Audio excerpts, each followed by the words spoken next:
आ जाइए सर। हमारे कटेरी विधानसभा के बूथ अध्यक्ष साथी या महासचिव और यहाँ के बूथ के जो साथी आ रहे हैं वो लोग यही अच्छा है, वो लगा ले और जा बस समझ कर एक आधा ही ले रही है ना।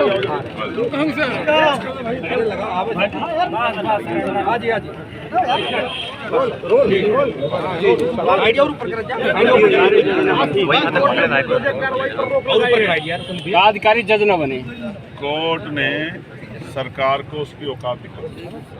उन्होंने बताया है कि जब तक न्यायपालिका है तब तक कोई भी सरकार अपने आप को तानाशाना समझे। और उन्होंने जो टिप्पणियां की हैं कि अगर बिना दोष साबित हुए जिस तरह से बुलडोजर चलाया गया है तो जिन अधिकारियों ने सरकार को खुश करने पे किया है उन सख्त कार्रवाई अगर कोर्ट एक बार कर देगा तो मुझे लगता है दोबारा किसी के सपने में भी बुलडोजर नहीं आएगा। दूसरा, जिनके ऊपर कार्रवाई उनको मुआवजा मिले, ये बहुत महत्वपूर्ण है कि माननीय सर्वोच्च न्यायालय ने गरीबों के और सरकार द्वारा सताए गए लोगों को जो बड़े पैमाने पे दलित, पिछड़े और मुस्लिम समाज के हैं उनको न्याय दिलाने के लिए उनकी पीड़ा को समझ के जो फैसला दिया, मैं इसका स्वागत करता हूं। और ये एक जोरदार तमाचा है सरकार के गाल पे कि मुझे लगता है भविष्य में कुछ भी करने से पहले सरकार 4 बार सोचेगी, क्योंकि आज जो सरकार है, जिस तरह संवैधानिक पदों पर बैठे मुख्यमंत्री जो 7 साल से मुख्यमंत्री और वो लोगों को डराने का काम करते हैं, कटोगे बटोगे। मैं पूछना चाहता हूं, पुलिस आपके पास है, एडमिनिस्ट्रेशन आपके पास है, सारा सिस्टम आपके पास है, आपको तो चाहिए कि आप जनता को कहो कि हमारा शासन जो है सुशासन है, उसमें आपको डरने की जरूरत नहीं है। वहाँ आप लोगों को डराने वाले नारे देकर सिर्फ वोट का फायदा सोच के और माहौल ख़राब करने का काम करते हो, डर की भावना पैदा करने का काम करते हो। आप कहाँ से मजबूत नेता हो? आपको अपनी सोच में और उत्तर प्रदेश को बांटने वाली नीति में परिवर्तन करना चाहिए।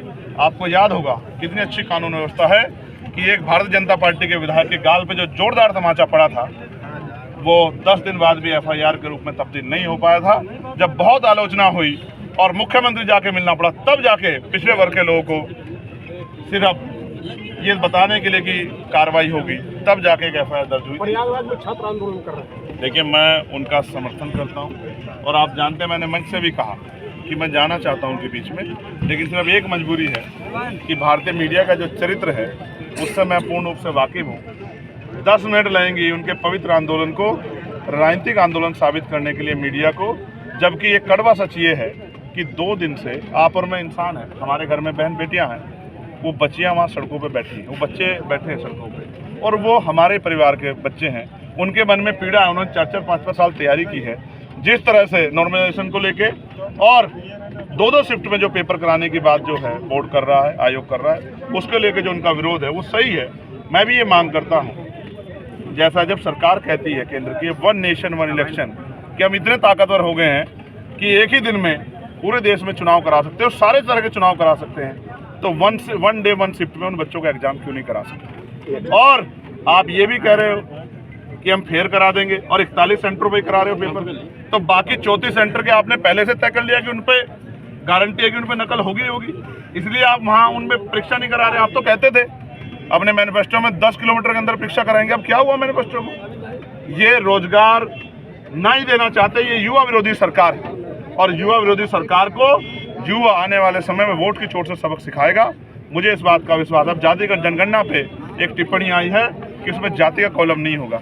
मैं पूछना चाहता हूं कि जब आप जोड़ने की बात करते हैं तो फिर इन वर्गों की संख्या बताने में आप क्या दिक्कत है? जब आप इनके हितैषी होने की बात करते हैं तो जातिगत जनगणना हो तो जाति के कॉलम के साथ हो तो लोगों को पता लगे कि उनकी संख्या कितनी है और उनको मिल क्या रहा है। सरकार वोट तो सबका लेती है भारतीय जनता पार्टी की, लेकिन देते किसको क्या है इस बात की जानकारी भी लगनी चाहिए। इसलिए उपचुनाव में लगातार सरकार सारे मंत्री संतरी सब लगाएंगे, डर क्या है सरकार? अगर आपने बहुत अच्छा काम किया है पिछले 7 साल में तो फिर आपको डराने की बात करने की बजाय और इतना तंत्र लगाने के बजाय आपको तो नॉर्मल आप पे सब कुछ है, एक अपील ही कर देनी चाहिए थी। क्या चुनाव में इतने धक्के खाने कि गली गली घूम रहे हो? इससे स्पष्ट होता है कि ये जो अभी लोकसभा चुनाव का रिजल्ट आया था उसने साबित कर दिया था कि अब जनता इनके झूठे बहकाव में नहीं आएगी और वोट की चोट से इनको सबक सिखाएगा।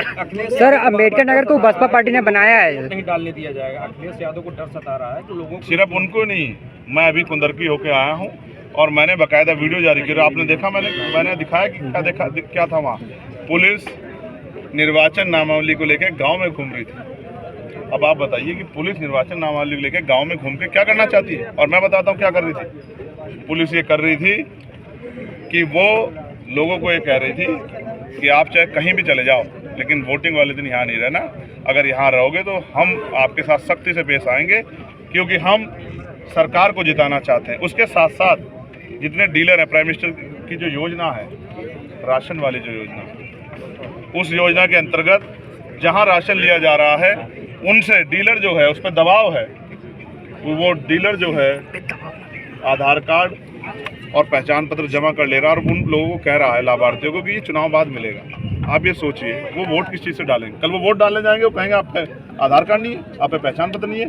ये सरकार का इतना डरावना जो है, जो सरकार के अंदर का माहौल है, इससे आप समझिए कि उपचुनाव में सरकार की हालत कितनी खराब है। ये तो लोकतांत्रिक अधिकार